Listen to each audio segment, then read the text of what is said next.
मंच पर उपस्थित महामहिम श्रीमान गुलाबचंद कटारिया जी, संसद में मेरे साथी भाई सतनाम संधू जी, केंद्रीय गृह सचिव अजय कुमार भल्ला जी, निर्देशक आसूचना ब्यूरो तपन डेका जी, कुलजीत सिंह संधू जी, जिनके अथक प्रयास के कारण आज ये योजना साकार हुई है, ऐसी हमारी पूर्व सांसद बहन किरण जी जरा आगे आइए, एक बार जोर से ताली बजाइए किरण जी के लिए, क्योंकि जब वो सांसद थी तब लगातार प्रयास कर रही थी ये प्रोजेक्ट के लिए।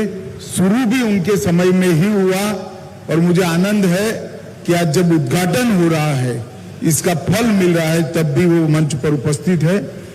श्री राजीव वर्मा जी, श्री अनिंदिता मित्रा जी और आज इस समारोह में आए हुए प्यारे भाइयों और बहनों, आप सभी को बहुत बहुत नमस्कार, प्रणाम।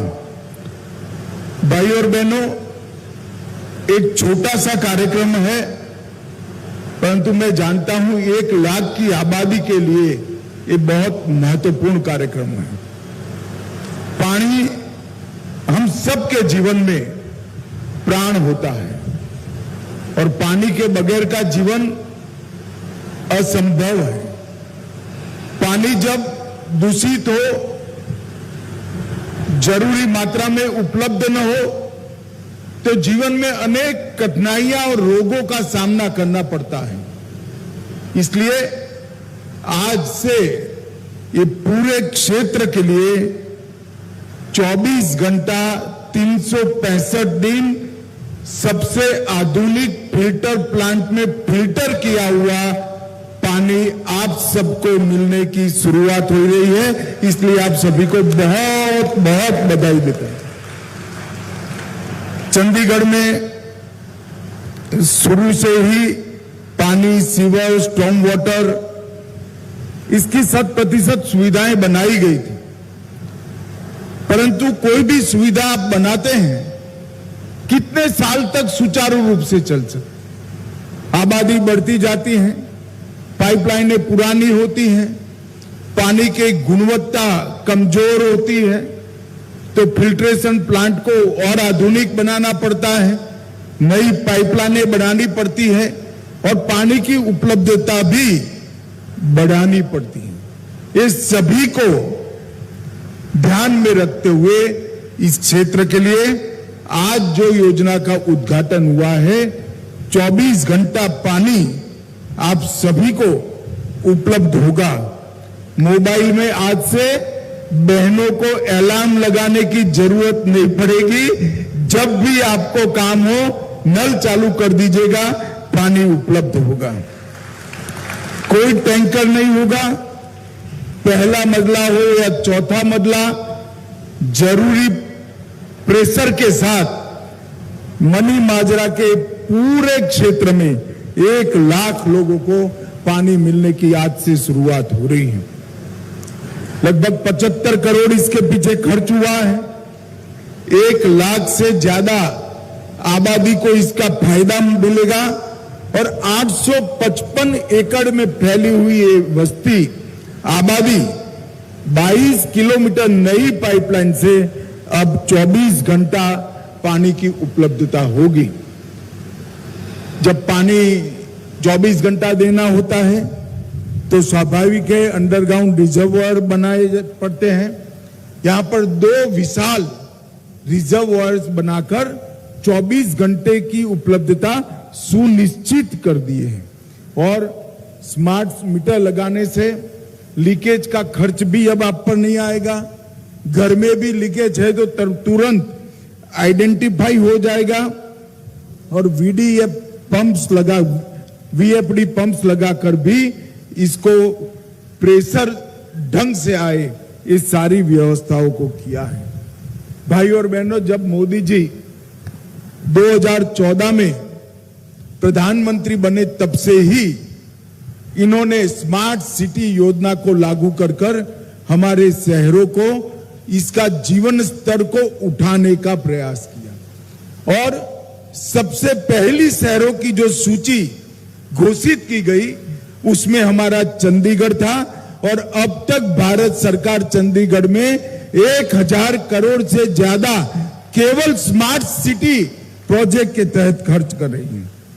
और केवल शहर नहीं, जल जीवन मिशन के तहत पूरे देश के स्वच्छ पानी हर नागरिक को उपलब्ध हो, हर घर के अंदर नल से जल पहुंचे, इसका प्रबंध हो, इसके लिए एक योजना मोदी जी अपनी दूसरी टर्म में लेकर आए। और आज मैं कह सकता हूं 15 करोड़ घरों में 7 साल के कम अंतर में 15 करोड़ घरों में पानी पहुंचाने का काम पूरा हो गया है। देश के 74% 74% घरों में पीने का पानी स्वच्छ उपलब्ध हो गया है। और आंकड़े देखिए, ये नल से जल योजना, जल जीवन मिशन योजना शुरू होने के बाद डायरिया संबंधित मृत्यु में देश में 3 लाख की कमी आई। आप एक बात समझिए, ये योजना के पहले डायरिया संबंधित मृत्यु 4 लाख होते थे और अब उसमें 3 लाख की कमी आई है। लगभग 15 करोड़ घरों में पानी पहुंचा और 3 करोड़ कनेक्शन तो 2023 में दिए गए। और मैं आपको विश्वास देता हूं, मोदी 3 का कार्यकाल समाप्त होने के पहले देश के हर घर में नल से स्वच्छ जल पहुंचाने का प्रबंध प्रधानमंत्री जी पूरा कर चुके होंगे। भाई और बहनों, जहां तक चंडीगढ़ का सवाल है, स्मार्ट सिटी कंसेप्ट के तहत चंडीगढ़ को हमने संवारने का काम किया है। 5 सीवेज ट्रीटमेंट प्लांट करे हैं, 20 एकड़ जमीन में घन कचरे को साफ करने की व्यवस्था की है। चंडीगढ़ में integrated command and control centre स्थापित कर ट्रैफिक को हमने नियमित करने का काम किया है, जिससे ट्रैफिक के उल्लंघन के 40% केस कम हुए और घातक सड़क हादसों में 31% की कमी आई है। भाइयों और बहनों, मोदी जी ने चंडीगढ़ के विकास के लिए ये 10 साल में टोटल 30,000 करोड़ का खर्च किया है। 29,000 करोड़ इंफ्रास्ट्रक्चर के निर्माण में और 500 करोड़ रुपया रेलवे के विकास के लिए अलग से काम करने का योजना नरेंद्र मोदी जी लेकर आए हैं। भाइयों और बहनों, आज मैं जब यहां आया हूं तब आप सभी को बताने चाहता हूं, ये 10 साल 2014 से 24 के 10 साल हमारे देश के विकास के इतिहास में सुवर्ण अक्षरों से अंकित होने वाले 10 साल हैं। जीवन का कोई क्षेत्र ऐसा नहीं है जहां पर मोदी जी ने परिवर्तन लाने का प्रयास नहीं किया। ये 10 साल में राष्ट्र ने अनेक प्रकार की उपलब्धि हासिल की है। चंद्र पर तिरंगा पहुंचाना हो, सर्जिकल स्ट्राइक और एयर स्ट्राइक कर मुंह तोड़ जवाब हमारे दुश्मनों को देना हो, या धारा 370 को समाप्त कर कश्मीर को हमेशा भारत का हिस्सा बनाना, चाहे राम मंदिर बनाना हो, चाहे रोड का जाला बुनकर इंफ्रास्ट्रक्चर खड़ा करना हो, चाहे अंग्रेजों के जमाने रेलवे स्टेशन को नया बनाना हो, हर क्षेत्र में विकास का एक नए नजरिए वाला अनुभव इस देश की जनता ने किया है। स्टार्टअप, डिजिटल इंडिया, अनेक प्रकार के इनिशिएटिव ने भारत को आज दुनिया में मैन्युफैक्चरिंग का हब बनाने का काम किया है। और इसी का कारण है कि सतत तीसरी बार 60 साल के बाद सतत तीसरी बार देश की जनता ने मोदी जी को प्रधानमंत्री बनाने का काम किया है और एनडीए की पूर्ण बहुमत की सरकार बनाई है। 60 के दशक के पहली बार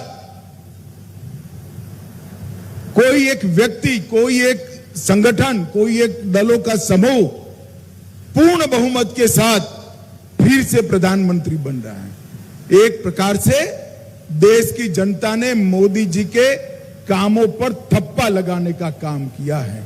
और मैं आपको विश्वास दिलाकर जाता हूं, ये विपक्ष को जो चेंचे करनी है करने दीजिए, आप चिंता मत करिए। 29 में भी एनडीए ही आएगा, मोदी जी।